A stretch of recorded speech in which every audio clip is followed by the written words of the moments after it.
is up, everyone? It is Michelle Alexandria coming at you with another video. Hope you all had a fantastic week. It's been kind of weird at the day job, but it's all going pretty well. Can't complain. And it is another day, and that means the launch of a brand new streaming service. Today, it is Peacock.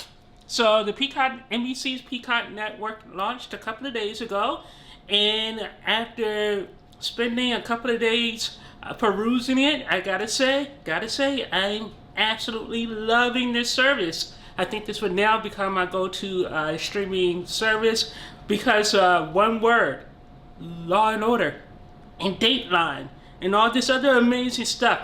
So let's get the particulars out of the way. Peacock Network is from NBC Universal, so it's going to include all the NBC programming, also all of Universal in one nice tidy spot.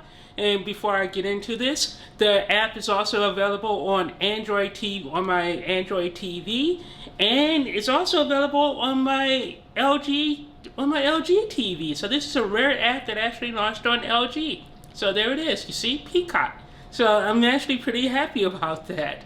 But of course, my go-to streaming device of choice is my Apple TV 4K. And once again, Apple TV proves why it's probably the best streaming device going right now, because almost every app comes to the Apple TV first.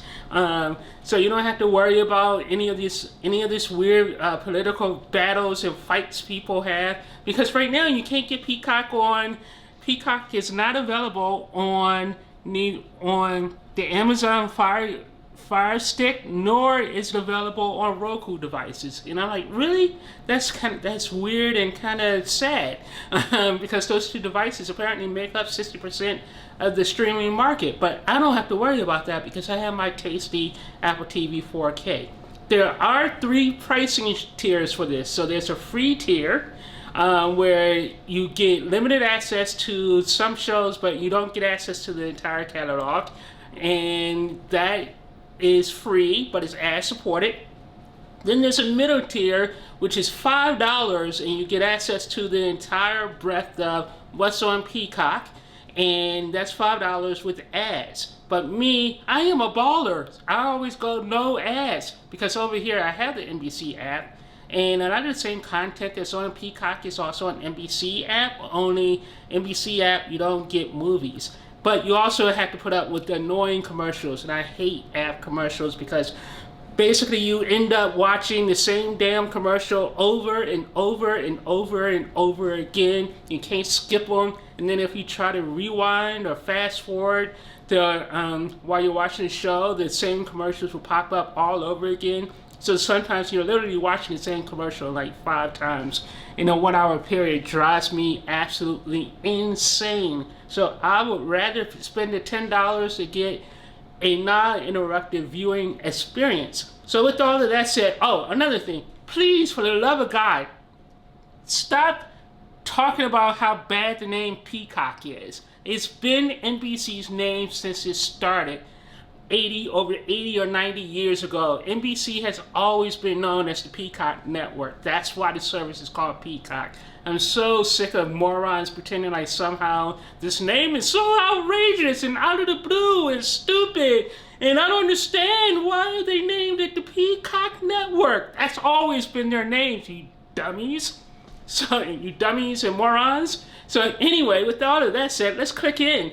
I'm really loving this service because basically all my bingeable shows are on here, are on this service. It's not on Amazon, it's not on Netflix. No, on the weekends, I am someone who would just sit there and watch Dateline for 8 or 9 hours, or I'll watch Law and Order for 8 or 9 hours, or I'll watch American Greed with the commercials. But now all of that's available in one spot. So I'm gonna show you some of my personal highlights. So of course you get 10 seasons of Dateline.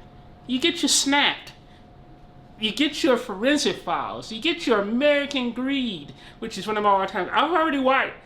Yesterday I literally sat there and watched 4 hours of American Greed. I'm obsessed, people. And on day 1, I watched like 3 hours of Dateline. It's ridiculous. And then Killer Couples, and wow, they're just adding stuff, a lot of stuff already. because none of this was here the other day. And then if you look at Sci-Fi Fantasy, I think they still need some work. But for the Sci-Fi Fantasy category, you have Battlestar Galactica, Project Blue Book, Heroes, all 4 seasons, but you don't get the recent revival, which is weird. You get Warehouse 13 and Eureka, both 2 shows I really love. You get Sliders. I really hope there's going to be a new revival of Sliders because it's now on the service. So watch it, people. So maybe we'll get a revival of Sliders. I used to love that show. And then those are the highlights. And then you also have a new sci-fi show that's Brave New World. And I'm not clicking into any of this stuff because of autoplays, which is annoying. But the thing I really love about this service right off the bat is all of their original programming. They're not doing this new crappy trend of showing stuff weekly. No, they're dropping everything all at once. So for Brave New World, you get all 9 episodes right at once. And I will tell you, I watched this a few weeks ago. This service actually has a lot of adult content on it. It has a lot of adult content. And like Brave New World, there's a lot of nudity. There's a movie on this service called The Cook, the Thief, His Wife, and Lover, which was the very first NC-17 movie ever. And it was actually, ironically enough, also one of the very first movies I ever reviewed. You all should watch it because it's such a weird movie. But if you go into their throwback session, they have some really nice stuff too, because they have Murder, She Wrote, 21 Jump Street. You know, if you want to see where Johnny Depp got his start from, 21 Jump Street, Sequest, DSV, Columbo, and then here we go, people, Law and Order. But they cheat you because they only give you 8 seasons of Law and Order instead of all 20 seasons. And here's a fun story. Back in the day, during Law and Order's 20th season, I was asked to come and do a set visit and interview the cast of Law and Order. And at the time, I had never watched Law and Order before, and I became obsessed with the show after that set visit. I got to sit in the jury box and ask everyone questions and all this other stuff. And at one point, they said I was going to be featured in the extras, but they never put out extras for this. So one day, maybe they'll have extras, and you'll see me ask the cast of Law and Order from the jury box questions. And I was also attacked by a giant horse dog. True story. People should not be allowed to have, dogs at work. That's all I'm going to say about that. And then we had the Rockford Files, Cheers, George Lopez show, and some other stuff. So right now, it's not a lot, but it's the stuff I would watch right now, and it would be more than enough to tide me over till they start filling out the catalog a bit more. So, and then if you want to see what their original lineup is, let me see if I can find their original. Oh, I didn't even check out. And for some reason, with some of this stuff, like The Blacklist, they only have 1 season. Blind Spot, they only have 1 season. And the Chicago shows, they only have 1 season. I'm assuming that's because a lot of this stuff is still on Netflix. But they have 21 seasons of Law and Order Special Victims Unit, 8 seasons of Law and Order, and all 10 seasons of Law and Order Criminal Intent. I'm sold on this service with just these 3. But you throw in my Dateline, and you throw in my Oxygen shows. I'm set. I'm set. I could binge watch this channel all day, and I have. But it also has like Parenthood, and a bunch of stuff that I've never actually watched, but I know are popular, like Jeff Foxworthy, Everyone Loves Raymond. I don't. Leave It to Beaver, and a bunch of other stuff. So I'm really impressed with this lineup. The one thing I don't like is, once again, a streaming network launches with no 4K support. And that's really frustrating. So if you want to see what the originals are right off the bat, they have some really good originals. So Brave New World I watched. I liked it. It took a while. It's a really slow build. It's like episode 5 before I actually got sucked into it. But it's an interesting show. The Capture, which is a thriller show, is a 6-episode thriller show that's actually pretty good. And then you also have Intelligence with David Schwimmer, the guy from Friends. You get 1 season of that. You get In the Deep and this Lost Speedway show, which is basically a ripoff of the BBC show about cars. So right off the bat, you get a couple of really interesting you get a couple of really interesting original programs. I forgot what else they greenlit. I know they're coming out with a brand new updated Battlestar Galactica in the next few, either later this year or early next year. I know that's been greenlit. I don't know what else has been greenlit. But you also have they're also going to be doing a Showtime show. So already you see Ray Donovan is here. The fair's here, Downtown Abbey, Yellowstone, Suits, and some other things. So you scroll back up, and the movie section is really nice as well. For considering the fact it's day one, so you got to remember this is week one. A lot more stuff will be coming. So they have the Bourne Identity series, the Jurassic Park series. They also have the Matrix. And I don't know why the Matrix is on here, because Matrix is owned by Universal, so you know the Matrix is going to go away soon. And then you have Shrek. You have the Shrek movies, and like I said, they have NC-17 movies on here too. So they all have, and so you, unlike Disney, you don't have to worry about them cutting stuff here. But they have some interesting movies like Phantom Thread, Do the Right Thing. Children of Men, The Deer Hunters. I never saw that. I'm gonna have to watch that at some point. Reservoir Dogs, and then Ted, Atonement. I got so much hate for my Atonement review back in the day. The Mummy movies. So it's frustrating. It's maddening that none of this is in 4K though. But I will say the streaming quality is outstanding. I mean, you almost can't even tell. I can't really tell the difference between the 4K and the HD stream right now, just because streaming quality is so compressed. And then you also have all the Hitchcock movies, so that's nice. Well, you don't have all the Hitchcock movies, but you have 14 Hitchcock movies here. So you have Rear Window, Vertigo, Psycho, Saboteur, Rope, The Birds, Shadow of Doubt, Trouble with Harry. And I've seen almost all of these, except for stuff like Marnie. I haven't seen Topaz. I haven't seen Torn Country, The Man Who Knew Too Much. But where's Strangers on the Train? That's not on here. That's always missing from Hitchcock collections. It must be owned by another studio. But Strangers on the Train is always missing from these collections, and it drives me nuts. I think Strangers on the Train is a Hitchcock movie. I need to look that up. So anyway, let's go back up here. Navigating this app is a little annoying at times. So if we scroll back down to the movies, so you have your Sci-Fi Fantasy. Let's see what you have under Sci-Fi Fantasy. Again, you have Matrix, Highlander, Spawn, and then it gets a little iffy because then you have Howard the Duck. Ew. These are some terrible movies. Wow, this is like scraping the bottom of the barrel here. Wow, these are bad. Wow, they must have licensed out most of the others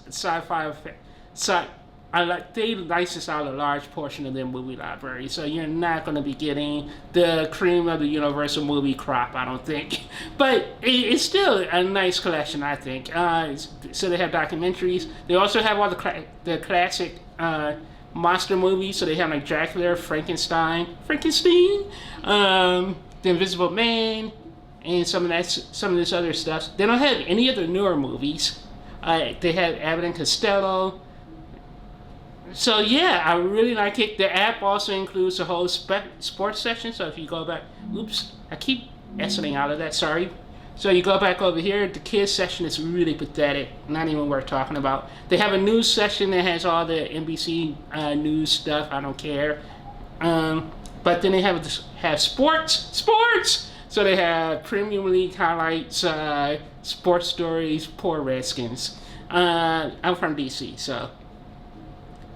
If there's a mess to be had in the NFL, the Redskins is always at the heart of it. And then you have NFL is back, NFL stuff. Now the one thing I wonder is if they're going to have the NBC NFL games here. It would be nice if I can actually watch all NBC Sport NFL games that's not region locked. That's annoying because being from DC, I don't get to watch the Redskins.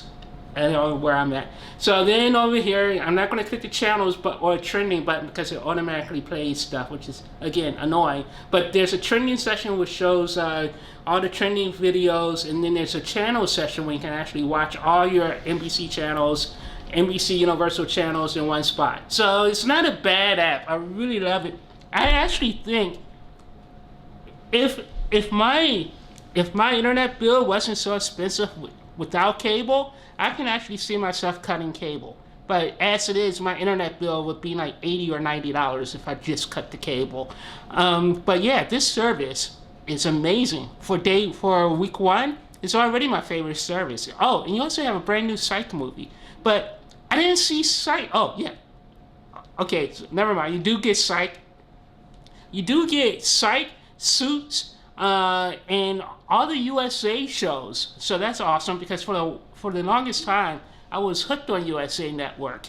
And I love USA Network programming, but I don't know how to actually easily get to it. That's the one thing that's driving me a little crazy about this app, because you can't easily see what's there. So you have to go to, because they have everything so broken up. So as you can see, here we go. I was watching Dateline, American Greed, and the other show I was watching just today isn't popping up on here. But yeah, so I'm really happy with this service. I think it's awesome and well worth the price, especially, you know, just for me to be able to watch Dateline and American Greed and all Ice Cold Blood and Snapped and all that kind of stuff, commercial free. And then who doesn't love a good Law and Order marathon? Come on, be honest. You all know you watch those Law and Order marathons when they're on TV. They're perfect background stuff. And now I can watch everything, you know, commercial free. I think ever since that set visit, I watched every single episode of Law and Order like probably 5 or 6 times now. So another true story about Law and Order.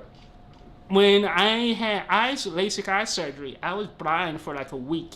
And I just put on Law and Order, and it was just on in the background. I was able to just lie in bed and listen to Law and Order while I was blind. So there's that. So anyway, are you guys? Let me know if you guys are going to subscribe to Peacock. I know I'll probably get a lot of comments about people whining about there's too many cables, there's too many streaming services, and blah blah blah. Spare me, people. That is such an annoying whine at this point. But yeah, let me know if you're going to subscribe to Peacock or what your favorite streaming service is and why. But spare me the whole whining about too many streaming services comments. So anyway, please hit that like and subscribe button, and I will talk to you guys soon. Bye.